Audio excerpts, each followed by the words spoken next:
Hi, my name is Eli. I'm working in tools and technical tools 4 years already. And in this session, which is going to take about 30 minutes, we're going to talk about performance in Node.js. How many of you are programming now? Okay. So, as you heard before, we work with tools and in media companies, so that's my money is really important to our customers. So we have to be up on time, we have to be on our SLAs, and we need our system to be reliable. So we talked about our stuff, so I'm not going to talk about it again.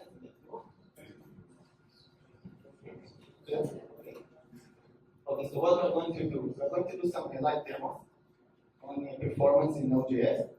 We're going to use the provider tools for CPU and memory to see how we can utilize them in order to find problems in this programming language. We are going to do some load testing using the Predator, and we are going to see a lot of graphs. So there is two types of graph which we are going to see. The first type of graph is the same type that Heapdump showed you, which are using this work, and we will see some services which report about themselves. So Grafana is from the point of view of the services we are going to test. Other graphs we are going to see is graphs of the Predator, the load testing framework. And this is from the point of view to include the load of the service and what it means this is. Okay, so who can help me and understand what's going on here? We are seeing in graph in Grafana about a heap size of a service. What's going on here? Thank you. So yes, actually it's a memory link. How do we know it? So we think an instance goes up until up to 260 megabytes and then goes down. And the new instance, the new color starts again. Because the local expression platform is responsible for that. And this pattern goes and goes. So this is how memory leak usually looks. So we want to identify the leak. We want to find it, who's responsible for it, and fix it as soon as possible. Do you guys have memory leaks? No, any leaks? I am. Okay, thank you. So there is two types of approaches you can do with memory. You can try to look at the code, try to find out, and sometimes you can succeed. But sometimes you can spend all the day nothing. There is still a leak. So I want to show you some more efficient way of finding memory leaks in Node.js, and we'll take a few things. First of all, we will use the metrics which you saw earlier, because metrics give us in every point of time what was the status of the service. Okay, and we're going to do some load testing. Why we do load test? Because we want to recreate the memory leak again as soon as possible in our dev environment. What else we do? We need a snapshot of the leak. If we want to understand where is the leak, we want to see the snapshot of the memory leak, which later we can use memory profiler to analyze. So what we're going to do now in the first step, we are going inside our code. I know you can see anything. Okay. At the max. Need to zoom. Okay, good. So this is an example of Node.js code, which we use a package called Heapdump, and we connect it to some API. So whenever we want, we can call this API, and what will actually happen at Heapdump, we write to the disk the snapshot of the memory. If all goes good, it will return status code 200. Otherwise, it will return status code 500 is the error message. So now we have an endpoint which can give us dumps. Next thing we are going to do is we are going to use the Predator to load the system, to create a memory leak. So the Predator we saw earlier is the old one. This is the new one, the open source version, which we will talk about later. And we are going to create a test together. So the service we are going to test called customers. What is it's only manage customer. It has two endpoints, post customer and get customer. And let's try test with me. So this is the URL that it's deployed to. And we are going now to create a scenario which consists of two steps. One of them is calling the post customer.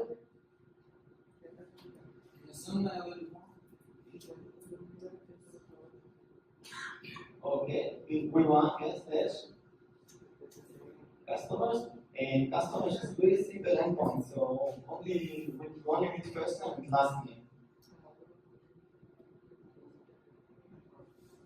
Do you guys use the Postman?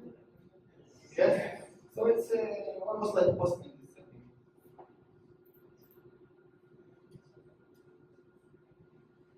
Okay, good. Whenever we create a customer, we get in the response the ID of the customer, right? And we want to use the ID again to get a customer. So let's capture the ID into variable called ID. Right, so we have the first step of the test. Now let's create another test step. This time we're going to do get on the customer with the ID variable. And we can save the test. And we have test ready to run, and we can reuse it anytime. So let's run it. Okay, so this web service is really big lead. So 45 requests per second is enough to create it. And we're going to run it for 2 minutes, 180 seconds. And run immediately.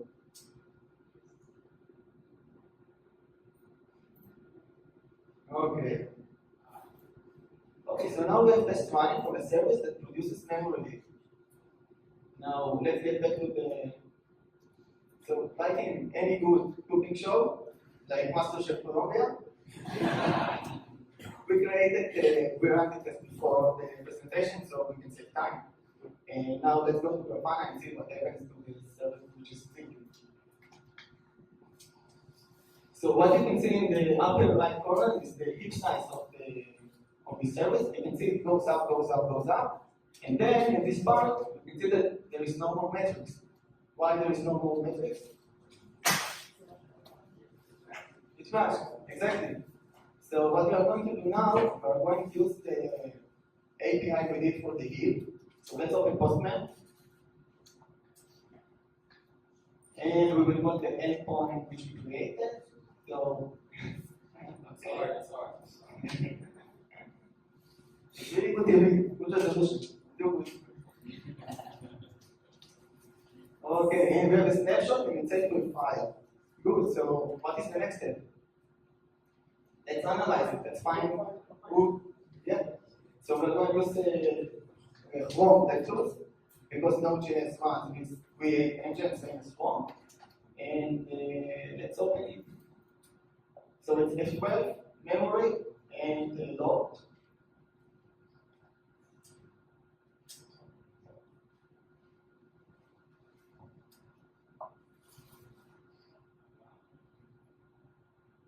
Okay, sudden.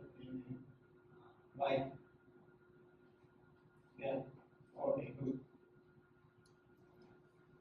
And this is all the object by the size that currently exists in the heap. So we start looking for suspicious activities in the heap. And we see that the first thing is global, okay, maybe. The second thing is metadata, maybe. But the third thing really catches my eye because it says prepare queries, and it says it takes 45 megabytes. Who knows prepare queries? So prepare queries is a simple thing. It's optimization by a main database. The idea is you send the query only once. The database will give you in exchange an ID. And the next time you want to do this query, you only send the ID. It's very efficient because the query is already compiled in the database. And in the other way, you save traffic because you can't send queries, you only send the ID. So let's see what's going on in these prepare queries by taking so big amount of our data. So we see that there is 217,000 objects of prepared queries. Our service has two different access to the database, save customer and get customer. what we expected is to see only 2 here, but we see much more. And when we go into the queries, we didn't, every query is with different ID. So this probably means that we have a bug in our code that is bug with how we use prepared queries. So now let's get back to the code and see what we did wrong.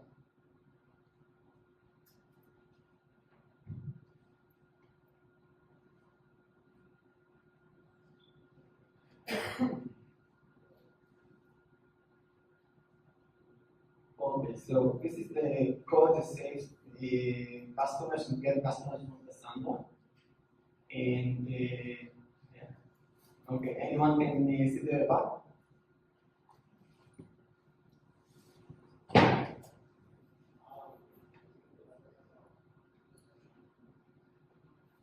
So, anyone here? Thank you. What is your name? What? Yeah. Yeah. Hello, please give your location.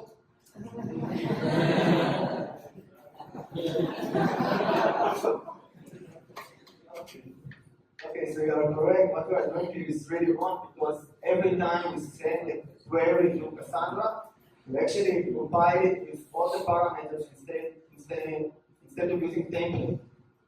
So it is really simple.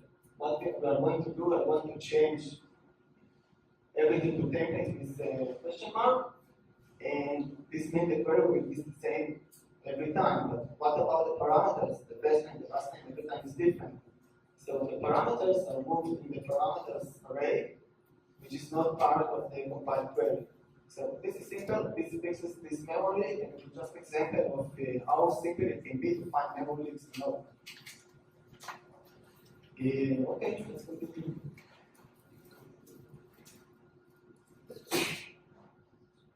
Okay, let's talk a little bit about the Node.js garbage collection and particularly the heaps. So there is 2 heaps in Node.js.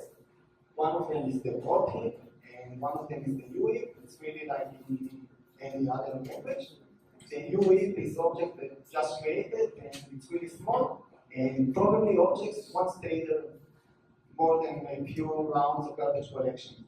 But if they do stay, they move to the whole heap. And the whole heap is big because it consists of objects that are not going to be deleted soon.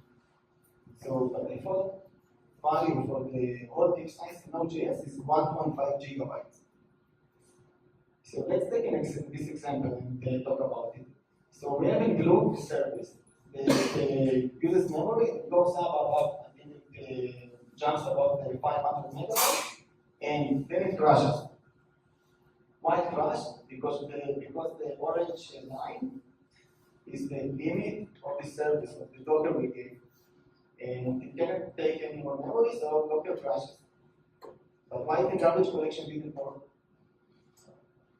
Because of the default value that Node.js uses, which is the red line, which is 1.5 gigabytes.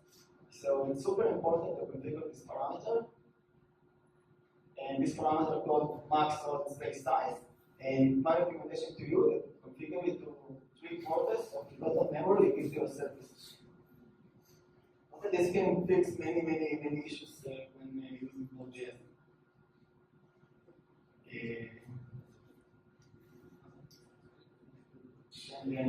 So now we're going to, there is a big connection between memory leaks and memory usage in Node.js to the CPU usage. Many times when the memory is really high, the CPU is really high, and the opposite. CPU is really high, so the memory goes really high. Why does it happen? Node.js can use only one core, only one CPU.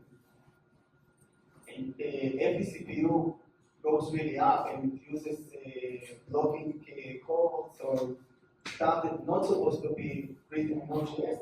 The garbage collection doesn't get enough time to collect the garbage. So what happens is the memory grows.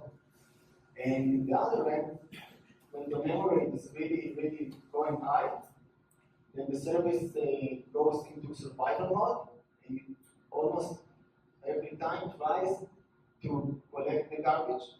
and it just came. It's not fast enough. So we call this issue overhead breaks loose, and I want to do a demo and show you how it really happens. We are going now from the customer service to other service. It's called exchange rate.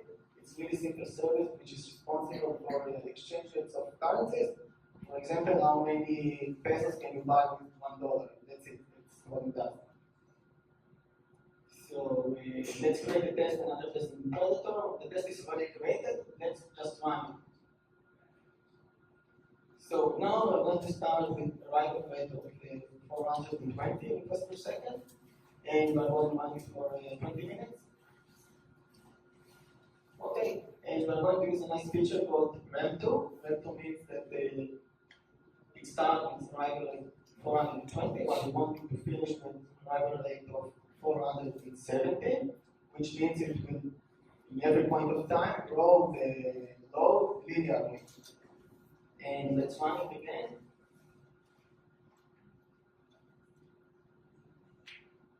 Okay, and now let's go to Grafana and see what happens to the service.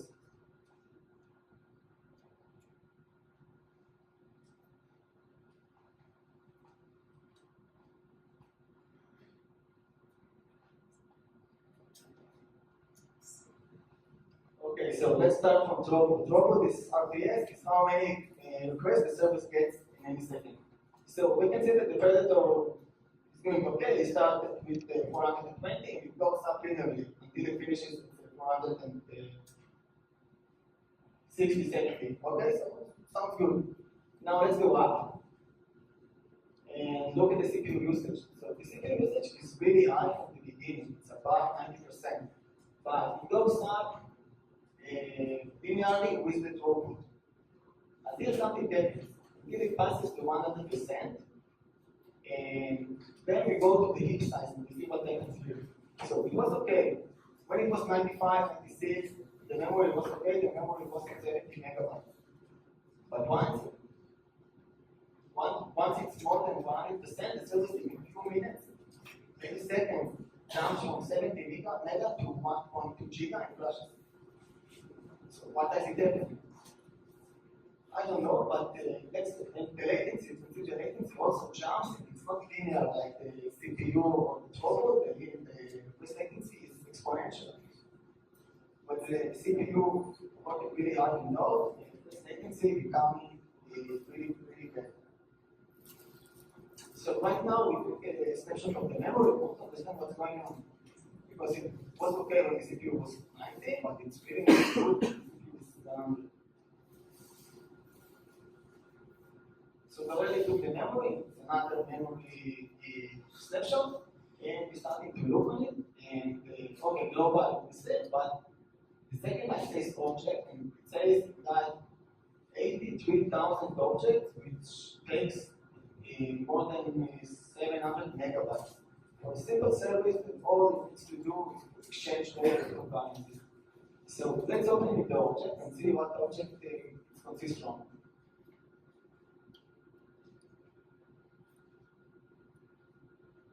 Okay, it looks like some string, yeah? And it looks like some line of log because of the format of this string. And the message of this log says something about queries. So queries usually use this word when we access database. So this is really suspicious, and we want to understand what's going on with the service. And let's go to the service and see what's going on with the logs regarding the database connections.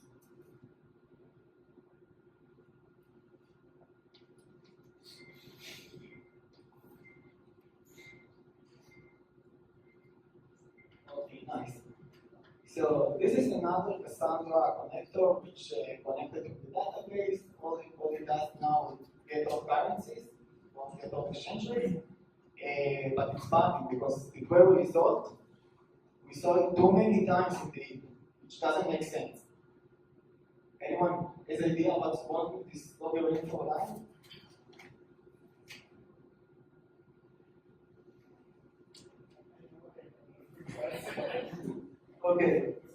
Okay, so what's wrong here is two things. First of all, JSON stringify this part.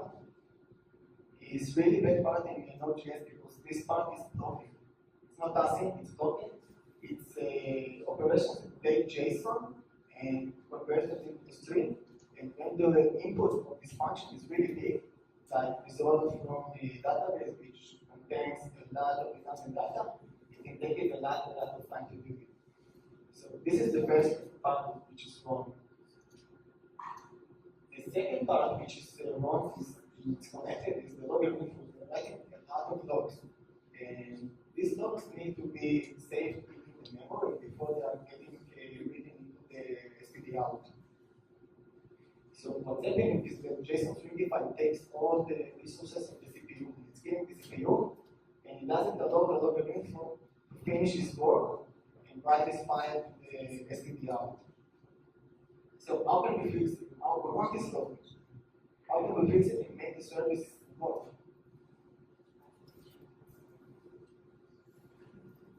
So the first step is avoid JSON stringify in big object. You can remove it. I mean, you should remove it. You shouldn't do JSON stringify. If you call it the service 500 times a second, you shouldn't do JSON stringify on big object. Second thing we can try to save this logger only to trace level. So we will have these logs in our dev environments, but in production it will be okay. Will it help us? What do you think? Will it fix the problem? So the question is not really, because even if our log level is above trace, for example, info, it won't be written into the std out, we still have a problem because the JSON stringify is something that you evaluated when you call up your trace, it will happen anyway.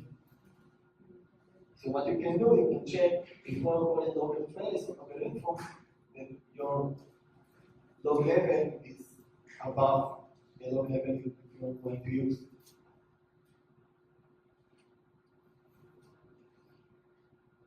So from this, my recommendation to you is never pass 80% when using Node.js. Just scale up, because ugly things happen when you go about this amount of CPU. Okay, so now I want to invite Nick Lippert. He will do the next part of the presentation. Yeah.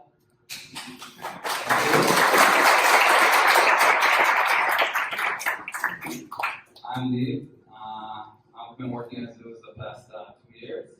I'm actually, Eli is my tech lead, and I don't always, I'm not always sure that his bug fixes are correct. So what I'm going to do now is run a performance test on the fix that Eli just did with a JSON stringifying logger trace on the exchange rate service, and we'll see if it performs as we expect. So since the exchange rate service is a very simple service, all it does is query Cassandra and get the results. For US dollars, we get currencies for around 150 currencies. It shouldn't take too long for the request to come back, for the elapsed time of the request. So we're going to run a test of around 500 requests per second. We'll run a test for around 500 requests per second for 180 seconds, and we'll fire it. Let's see what happens. So of course, like Eli said, this is like a cooking show.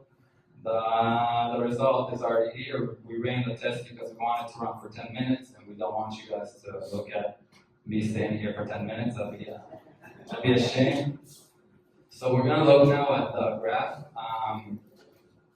This is the predator graph. It's not the Grafana. This is, like Eli said before, it's a standpoint of the load test that we're running. So when we look at the results that we get back, we see that the load generator is only doing around 180 requests per second, and that the latencies go up, and that the latency is around 2,800 milliseconds. It's above 2.5 seconds a request. And that's a long time for only querying Cassandra and giving back the results. So Ellie, maybe there's something fishy about what Ellie did. So what I suggest now is to go to Grafana, and we'll look at the metrics of the service to see what's going on.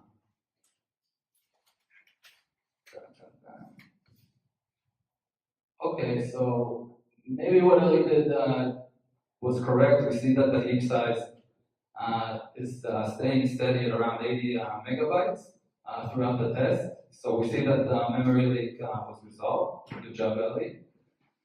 But what's interesting to see to the left of that is CPU usage. When the test began, it jumped straight to 100%, and it stayed steady at 100% throughout the whole test. Something that shouldn't happen. And here, if we look at the bottom left, we see that the throughput that the service is handling is around 180 requests per second, which is consistent to what we saw in the predator graph. As well as the request latency, we see that it's around 2.5 seconds. So we have consistency, which is always good. Okay, so in this case, what I would do and what we do in Zeus, when we see that the CPU is not where it should be, we're going to profile it. We're going to use a CPU profiling tool in JavaScript. What we use is Cliniq.js. Cliniq is it's a library of tools, profiling tools for Node.js applications. What we're going to do now is actually profile this service locally on our machine, because we want to know where the CPU is spending most of its time. Obviously, this service is not efficient. It's not doing efficient work in the CPU. So the way we do this is what we see here on line 5. We call it Cliniq Flame, which is it's the npm package we're going to use, and we're going to do it with autocannon. Autocannon is also an npm package. All it does is it loads this endpoint that we see here, and the endpoint is just getting the exchange rate for the US dollar. So okay, we're going to run it. It's very simple. We're just going to run this bash script. What's going to happen now is going to be a load test for 10 seconds. And here we see that the service is being loaded. It's returning the query results for all the currencies. Once it's done, Flame analyzes the data, and it creates a flame graph, and then it loads it automatically when it's finished. This is the flame graph that the Flame generates. So it's a little misleading. Ellie, I think you zoom out a little bit. We don't see the bottom, which is important. Yeah, okay.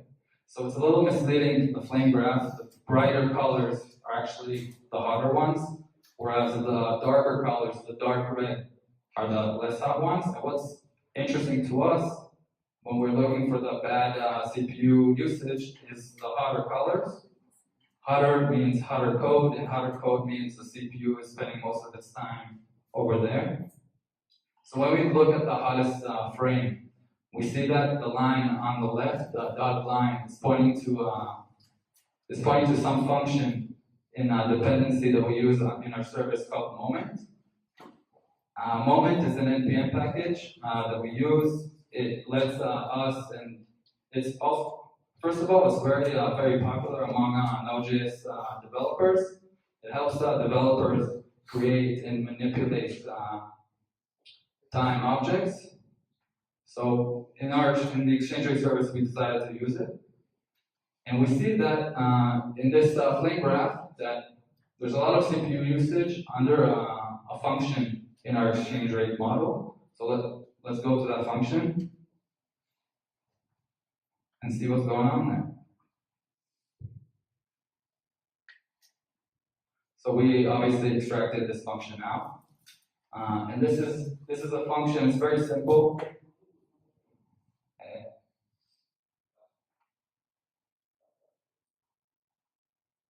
It's very simple. This function, all it does is just map the value of the currency in the map, and it logs the last time that this value was updated.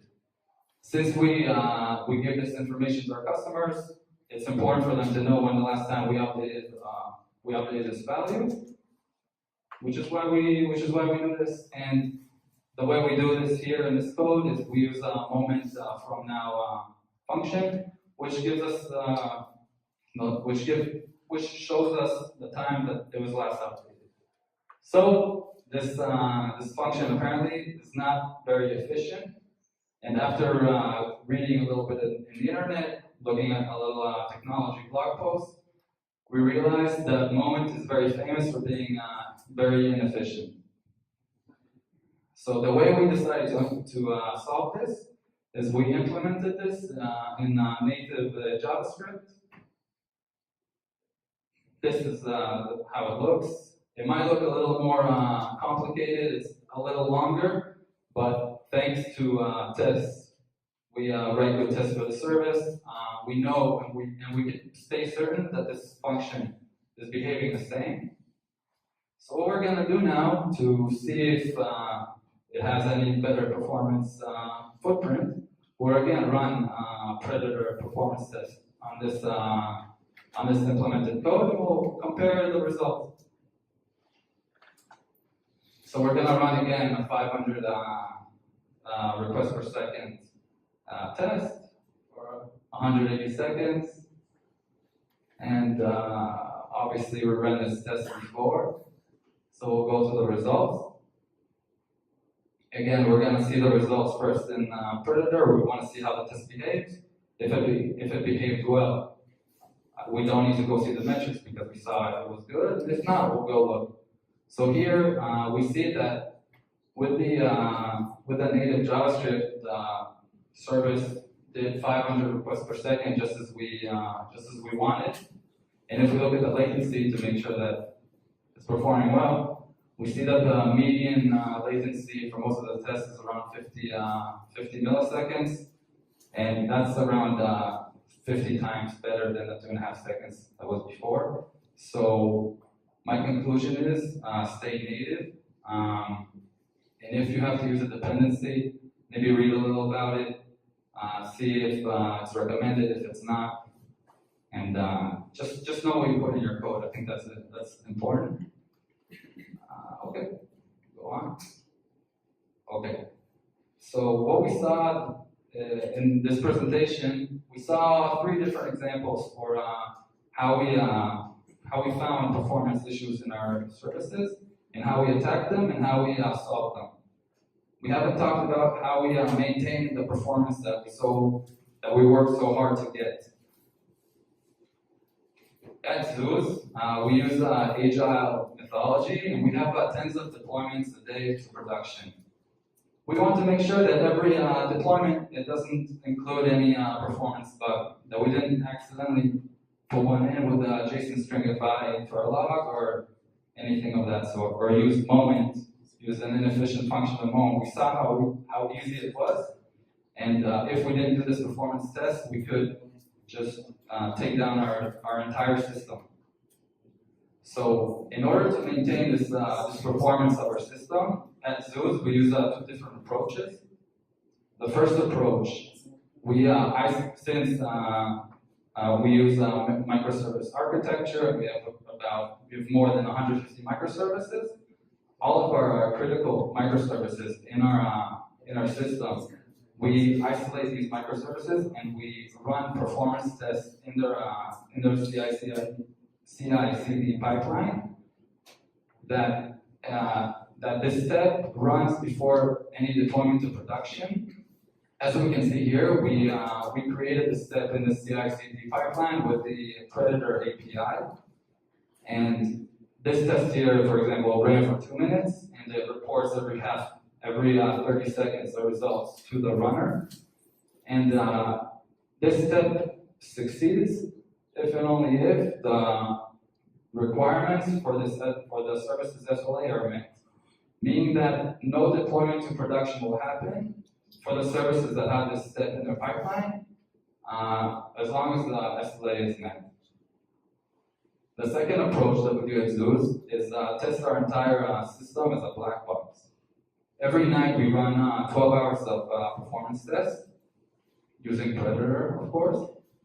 And we simulate our customers' flows from end to end, all the flows. And that way, every morning, we come into the office, me and Ellie usually. I get to the office before Ellie, he sleeps in late.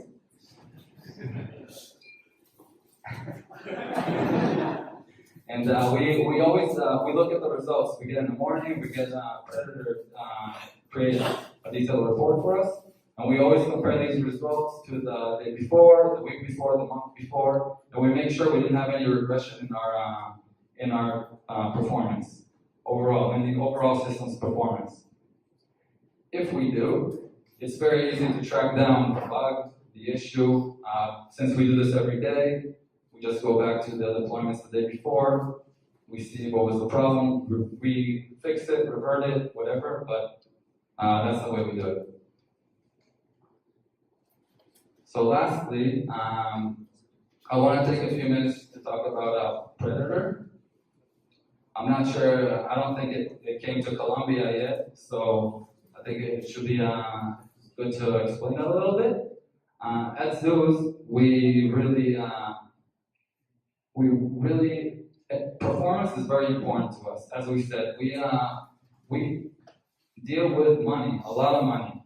Every second, every minute, every hour of the day, we can't have any downtime, and we need to meet our customers' SLA.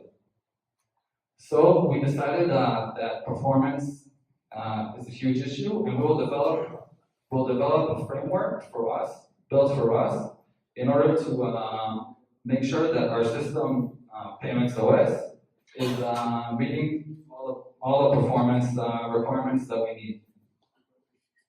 So we developed Predator, and over the past year and a half, it's excitement around Zeus and all the integrations of other teams to Predator and their pipelines and in their nightly tests. We decided to develop to the open source. Of course, with Adito Paz's encouragement. Adito Paz, this is Adi, VP Engineering of PAU. So with her encouragement and with the time that she let us develop Predator, we decided to open it to open source. And now I want to run a little test just to show the detailed features of Predator and what it can do.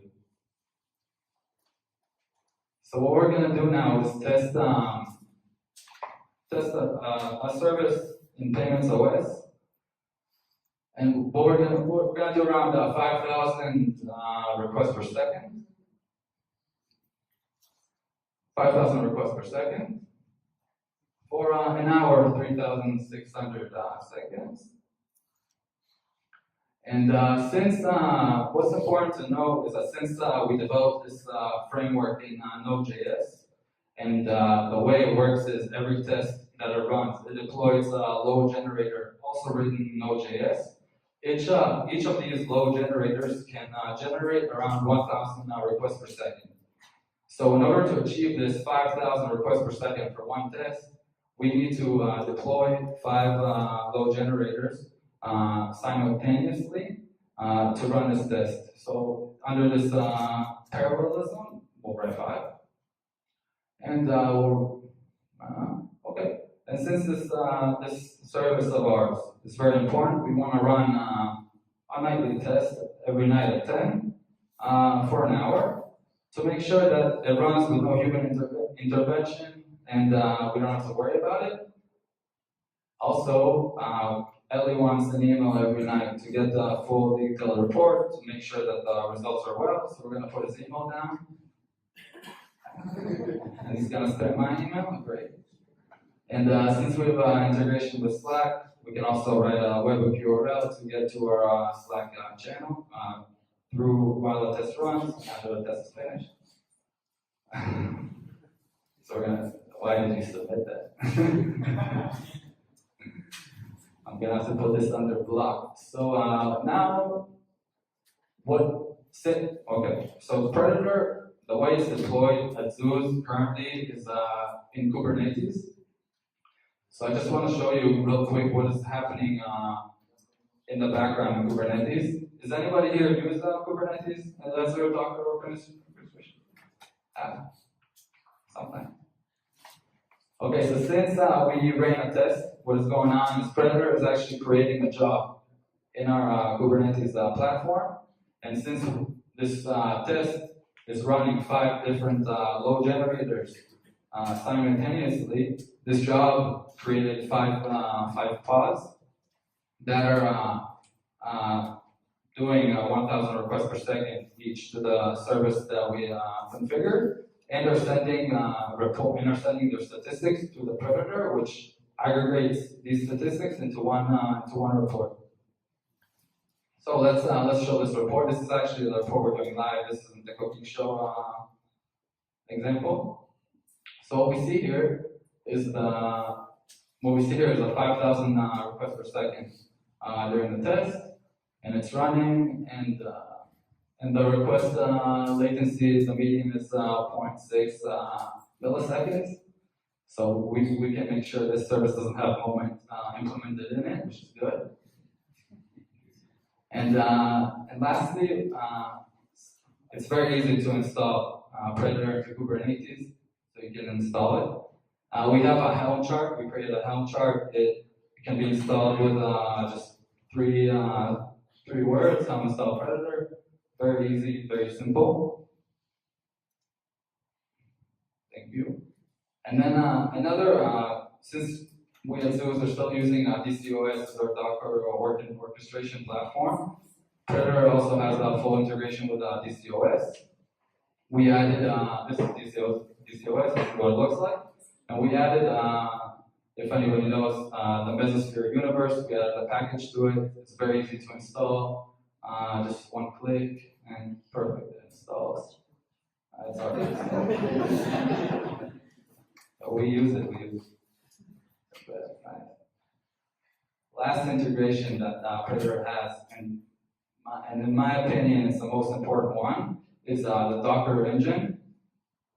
This allows everybody to deploy Predator locally on their machine, or to any machine in AWS or any other cloud service provider. This means that Predator can run with a simple Docker run command. It uses SQLite here as its database. And what's important here to note is the volume that we mount onto this Docker container. What Ellie highlighted here is the socket for the Docker engine. Since Predator is run using Docker and the load generators that it deploys are also in Docker, we want to avoid Docker and Docker happening. And when we use the socket, when Predator deploys load generators, it deploys straight to the Docker engine, and that way we don't have Docker and Docker. We have Dockers alongside Dockers, and that way we can utilize all of our machine's resources. Lastly, Predator is integrated with 5 different databases. Cassandra, if you like NoSQL. Also, SQL Server, MySQL, Postgres, and SQLite if you do like SQL. So getting persisted data is not very. Yeah. Excuse me? OpenG.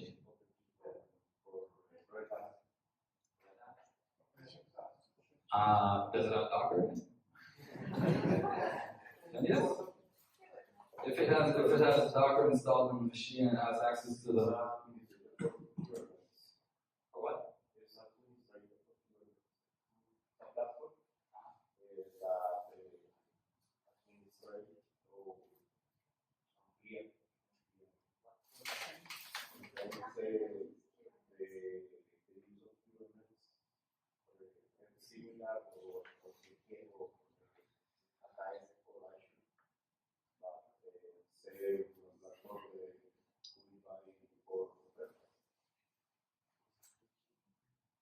I have.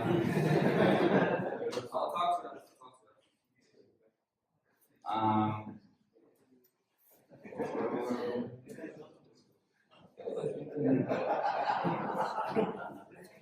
So we're almost done. Just as a recap is what we saw here. These are the tools that we used Mostly for memory profiling, we use Heapdump. For the CPU profiling, we use Cliniq Flame as well as autocannon. For the metrics, we use Grafana and Prometheus, thanks to Heapdump. And for the performance testing, we use the Predator. This is the GitHub. Any questions? I have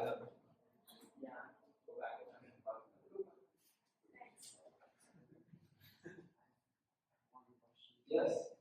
Are you using any tool to see blockers in the event loop? See what? Blockers in the event loop. We didn't have any tool here, but I'm pretty sure that Cliniq has a tool for that. It also has a Cliniq doctor. Ellie, do you know anything about that? No, but it's also to get the metrics about the event loop, how long does the event loop to complete the loop. But like they say, we need to stop. Thank you.